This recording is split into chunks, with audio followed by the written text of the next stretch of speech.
Now we will see few factors which affect the conductivity of the electrolytes. So factors affecting the conductivity.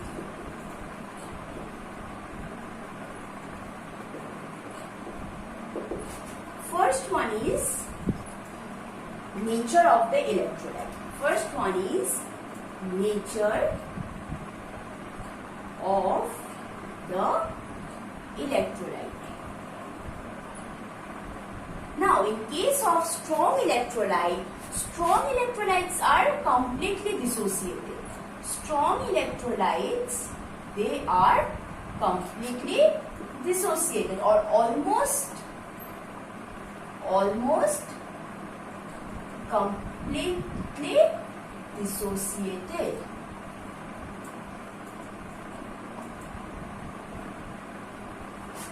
But in case of weak electrolyte,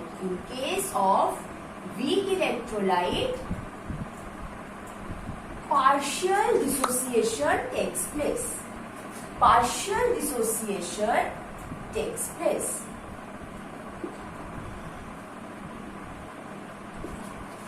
So, in case of strong electrolyte, almost 100% dissociation takes place, and in case of weak electrolyte, partial dissociation takes place.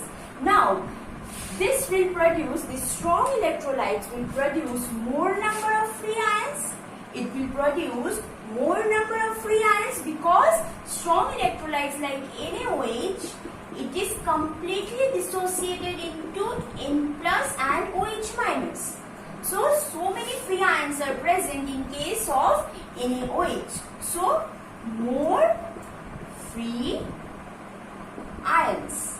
So, more free ions are present in case of strong electrolyte. So, this strong electrolyte will conduct more current through it.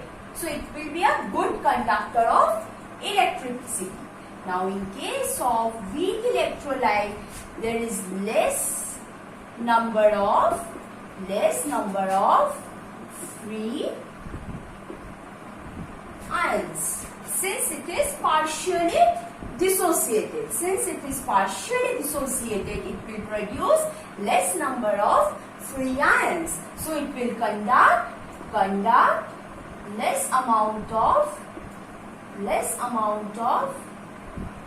low amount of electric charge or electric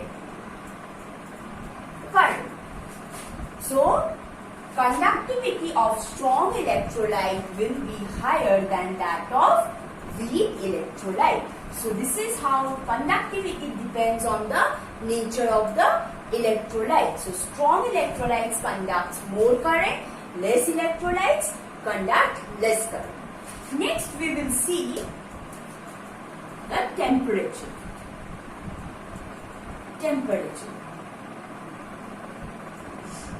More the temperature, more number of free ions, and the speed of the ions will increase, which will lead to the increase in the conductivity. So as the temperature is increasing, the speed of movement of the free ions is increasing, so ultimately leading to an increase in its conductivity. Next, very important is concentration of the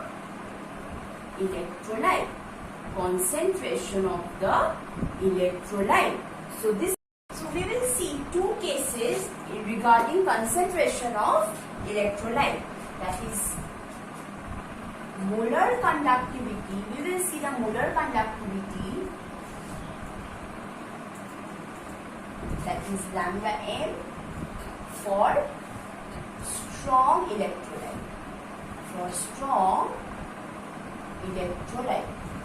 We will see the lambda m for strong electrolyte. Now, suppose we have a strong electrolyte, suppose NaOH is almost completely dissociated. Now, upon dilution upon dilution. So I am adding water to this. Now what will happen? It is already dissociated. So this water will not make such difference in its dissociation. So suppose 98% dissociation has taken place. So 2% of NaOH is still remaining. So the water will cause the dissociation of this 2% of NaOH. So the lambda n for strong electrolyte will increase very small, like it will not be so much significant increase. So here upon dilution, molar conductivity increases, but to a smaller extent. It won't make any large difference. It will increase but to a smaller extent. Why? Because NaOH is already in its dissociated form. So water will not cause so much dissociation and not so much greater value of molar conductivity. So it will attain a limiting value, and that limiting value upon dilution at infinite dilution,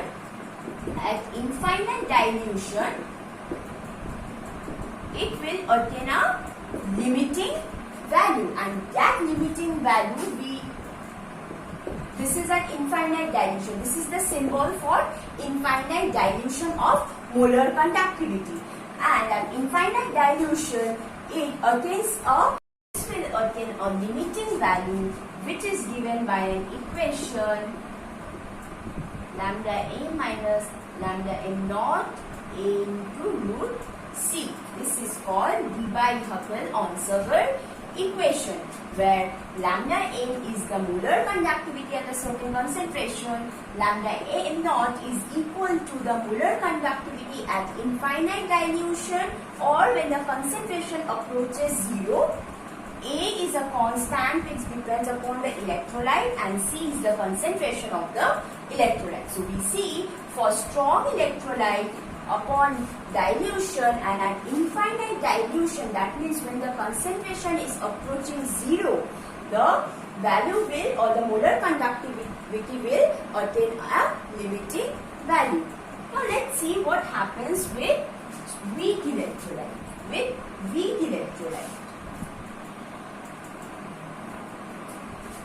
Molar conductivity for weak electrolyte.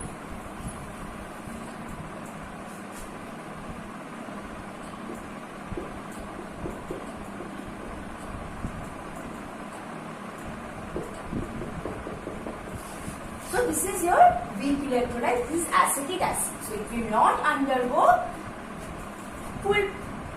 complete dissociation. So it will not undergo complete dissociation. It will undergo partial dissociation. So upon dilution,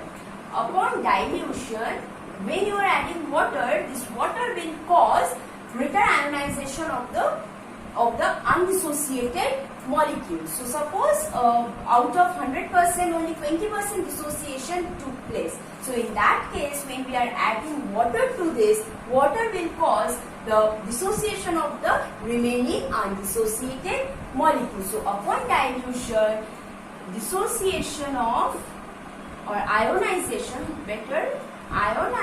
of undissociated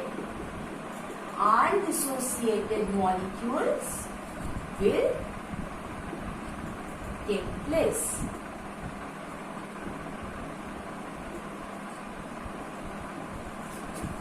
Thus, molar conductivity increases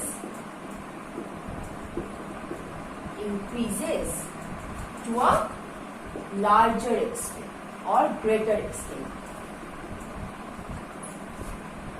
So upon dilution, ionization of the undissociated molecules takes place, which will lead to an increase of the molar conductivity. So at infinite dilution,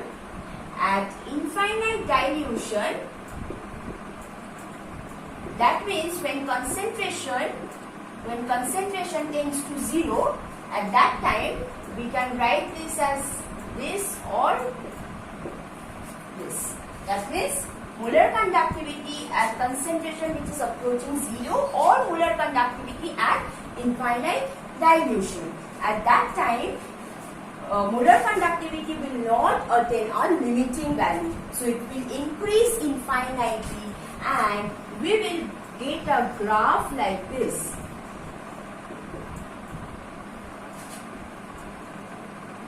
So concentration is decreasing upon dilution. Now will increase infinitely. So this is the type of graph that we will get for weak electrolyte. And for strong electrolyte, suppose it will attain a limiting value. It will attain a limiting value. So suppose this is that value that we will get for strong electrolyte at infinite dilution. But for weak electrolyte, since weak electrolyte is not dissociating completely upon dilution, water molecules will cause the dissociation of the undissociated molecules of the weak electrolyte, which will cause an increase in the molar conductivity to a greater extent. So at infinite dilution, we will not get a finite value for molar conductivity at infinite dilution. So to calculate the molar conductivity of weak electrolytes at infinite dilution, we have to take the help of the molar conductivity for strong electrolyte, and that is what we know as Paul-Roche's law. So for Paul-Roche's law, using that law, we can calculate the molar conductivity of weak electrolyte at infinite dilution using the values of strong electrolyte. So suppose AB is a weak electrolyte, so it is undergoing partial dissociation like this. So Paul-Roche's law says that when this ion A is carrying an electric charge with it, it is independent to the charge that B is carrying. So both will migrate or they will carry the charge independently. So it is saying that the molar conductivity of an electrolyte at infinite dilution will be the sum of the ionic conductivity of the individual ions, because they are independent of each other. They are carrying like their conductivity is independent on each other.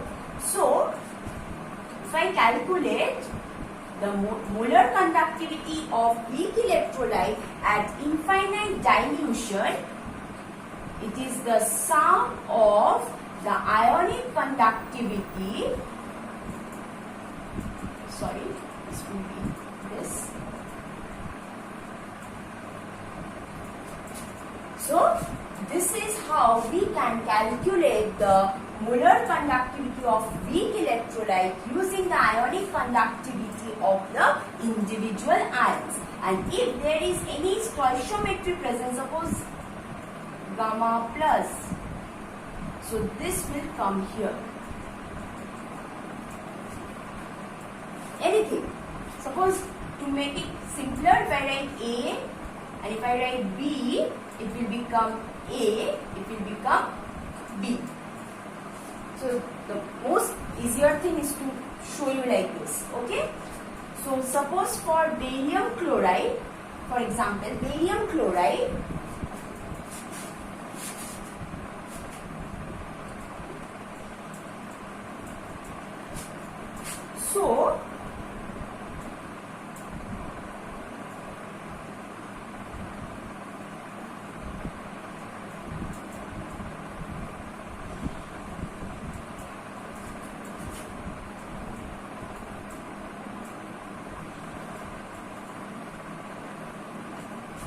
so this is what I was trying to say.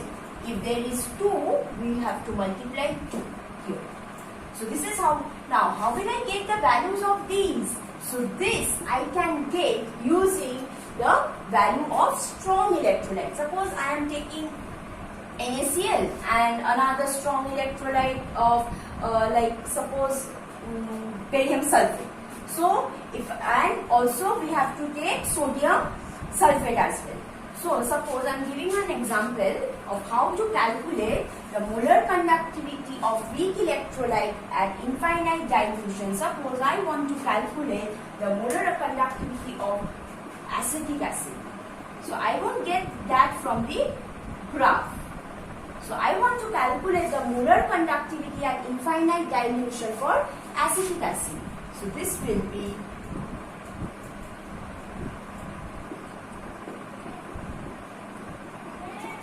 now I have to get the values for these ions, and that I can get from HCl, because HCl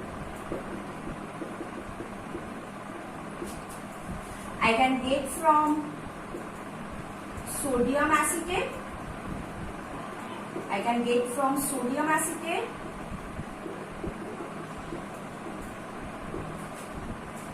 And I can get the value of, I need the value of HCl, it is NaCl.